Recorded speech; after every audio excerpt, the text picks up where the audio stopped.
You know how everyone's always talking about companies being worth like billions of dollars? Yeah. Well, the stock market, it's like the place where you can actually own a tiny little piece of those huge companies. Yeah. And that's what we're diving into today. Right. We're going to break it all down, like super simple. Even if you've never even looked at a stock chart before, Yeah. we've got this awesome script that explains it all. We're going to give you kind of the tools and the knowledge so you feel comfortable, maybe even make your first trades. Totally. But instead of just like, throwing definitions at you, let's make this real. Yeah. Okay. So like imagine this. A company, it needs money to grow. Right.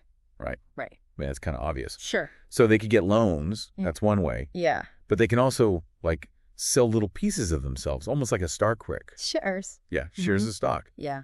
And that's how they raise money. Exactly. To build their business. Okay. So then those shares, they're traded on these things called exchanges.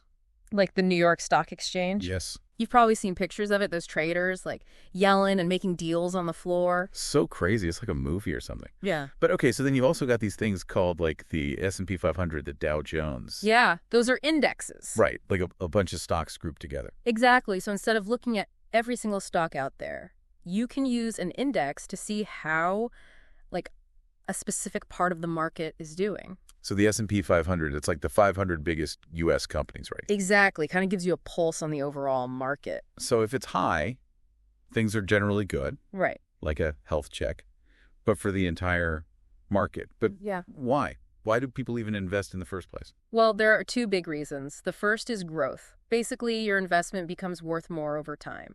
You buy a share of a company, and if that company does well, the value of your share goes up. Like buying Apple stock back when it was just like making computers. Right. And that's just one example.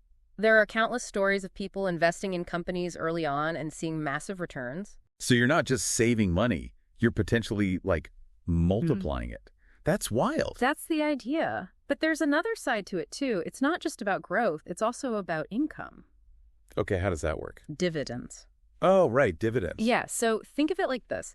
A company makes a profit, and they decide to share a piece of that profit with the people who own the stock. So it's like a thank you for investing in them. Exactly. Some companies are known for consistently paying out dividends, and it can be a great way for investors to get a little extra income. Okay, so growth in income, two really good reasons to invest, but it's not always that straightforward. Yeah. Right, there are risks too. Oh, absolutely. Like anything else, the stock market has its ups and downs. So like what happens if the company you invest in like completely tanks? Unfortunately, if a company goes bankrupt, as a shareholder, you're kind of at the back of the line to get any money back. Oh, wow. So you could lose everything.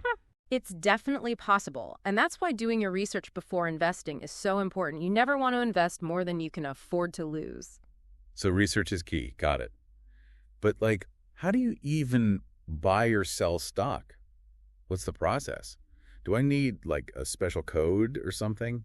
It's actually a lot simpler than you might think. First, you need to open a brokerage account. Oh, what now? A brokerage account. Think of it like your gateway to the stock market. It lets you buy and sell stocks online. Okay, so it's like opening any online account. Pretty much. And there are tons of options out there. Robinhood, Fidelity, Charles Schwab, they all have their pros and cons. So once you've got your account set up, how do you actually buy or sell? Like, what buttons do you click? Well, that's where we get into different types of orders, like market orders and limit orders. Okay, those sound important. They are, and we'll break them down right after this. So market orders, limit orders, break it down for me. Okay, so with a market order, you're basically saying, I need to buy or sell this stock, like right now, whatever the going price is. So it's all about speed. Got it.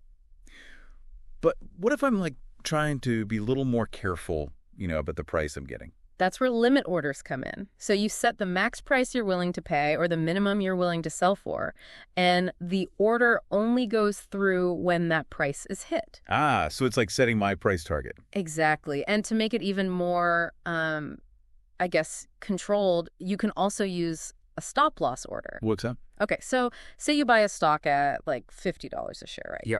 You could set a stop loss at, say, $45.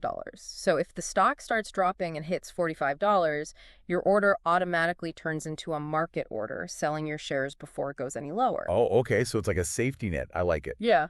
But how do stock prices even change so much? Like, what makes them go up and down? It all comes down to really one thing, supply and demand. If more people want to buy a stock than sell it, the price goes up. Makes sense. And then the opposite happens if more people are selling. Imagine like a company announces this amazing new product. Everyone's going to want a piece of that. Exactly. That demand pushes the price up. On the flip side, bad news or just a bad economy, it can make people want to sell, and that drives the price down. It's kind of like a constant tug of war, huh? Yeah, you could say that. Emotions play a big part too. And one thing to remember is that these prices, they can change super fast. We're talking fractions of a second sometimes. Wow. Okay. This is a lot to wrap my head around. So any tips for someone just starting out? Like, how do I even begin to navigate this? Well, a good place to start is to remember this. Time in the market beats timing the market. Okay. What does that even mean? So basically, don't try to be a genius and predict what the market's going to do next. That's like almost impossible, even for the pros. Instead, think long term. Be patient. Exactly. Yeah. Write out those ups and downs, because they're going to happen, and just focus on where you want to be financially way down the line. And another thing, diversify. Don't put all your eggs in one basket. Right. Spread the risk. Yeah. So invest in different companies, different industries, just to be safe. That way, if one of your investments isn't doing so hot, the others can kind of balance it out. Smart. Okay. What else? What about all those fees I always hear about? Ah, yes, fees. Well, the good news is a lot of brokerages have gotten rid of those trading commissions, which is great. Nice. But there are still other fees lurking around, like expense ratios for things like mutual funds or ETFs. Oh, so it's always important to read the fine print. Always. Now, before we move on, I want to touch on something that's super important, especially for new investors. It's this concept of compounding. Compounding. Okay. I'm intrigued. Lay it on me. Oh. Yeah, like compounding sounds kind of complicated. It's actually not that complicated once you grasp it, and it's super cool once you understand how it works. Basically, you're earning returns on top of your returns. Imagine this. You put in, let's say, $100, right? Okay, $100. And that $100 earns you a 10% return. Not bad. Not bad at all. So now you have $110. But here's the thing. The next year, you're not earning 10% on your initial 100. You're earning 10% on the $110. Oh, I see. So it builds on itself. Exactly. And the longer it goes on, the more those gains start to, snowball. Okay, now I'm starting to see why they call it compounding. It's like magic, but for your money. And this is why it's so important to start investing early. Even if it's just a little bit, you give your money more time to grow. So even if you're not rolling in cash right now, it's still worth it to invest what you can. Absolutely. The earlier, the better. Remember, it's a marathon, not a sprint. Slow and steady wins the race. Okay, wow. This deep dive has been eye-opening. We've gone over what the stock market actually is, why people even bother investing in it. We talked about all those risks, too. Yeah, we did. Super important not to forget those risks. And we learned about researching, diversifying, not putting all your investing eggs in one basket. And thinking long term. Oh, and don't forget market orders versus limit orders. And, of course, the magic of compounding. You got it. You've definitely gotten a crash course in the basics. But hey, it's really just the beginning, right? There's always more to learn. Always. The world of investing, it's constantly evolving. That's kind of exciting.